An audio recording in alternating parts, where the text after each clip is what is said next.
Hello guys, ఎలా ఉన్నారండి అందరూ? ఈరోజు మనం రీసెంట్గా స్టార్ట్ చేసిన తెలుగు అరోమాస్ రెస్టారెంట్కి వచ్చేసాం. ఈ ప్లేస్ ఎగ్జాక్ట్గా కొండాపూర్ కిమ్స్ హాస్పిటల్ పక్కనే ఉంటుంది.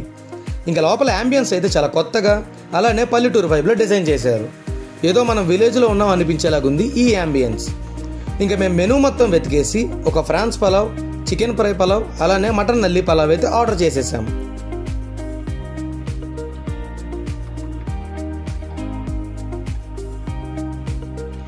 చికెన్ ఫ్రై పలావ్ టేస్ట్ అయితే స్పైసీగా బాగుంది. ఇంకా ఫ్రాన్స్ పలావ్ టేస్ట్ అయితే చాలా బాగుందండి. ఫైనల్గా మటన్ నల్లి పలావ్ అయితే టేస్ట్ వేరే లెవెల్ ఉందండి, పక్కా ట్రై చేయొచ్చు. ఇక్కడ అన్లిమిటెడ్ నాన్ వెజ్ కాంబో కూడా అవైలబుల్గా ఉంది. కాస్ట్ వచ్చేసరికి 349 రూపీస్. ఇంకా లేట్ ఎందుకండి, ఒకసారి వెళ్ళి మన తెలుగు ఫుడ్ని ట్రెడిషనల్గా ట్రై చేసేయండి. అలానే వెళ్ళే ముందు ఈ వీడియోని లైక్ చేసి, షేర్ చేసి, సబ్స్క్రైబ్ చేయండి. Thanks for watching.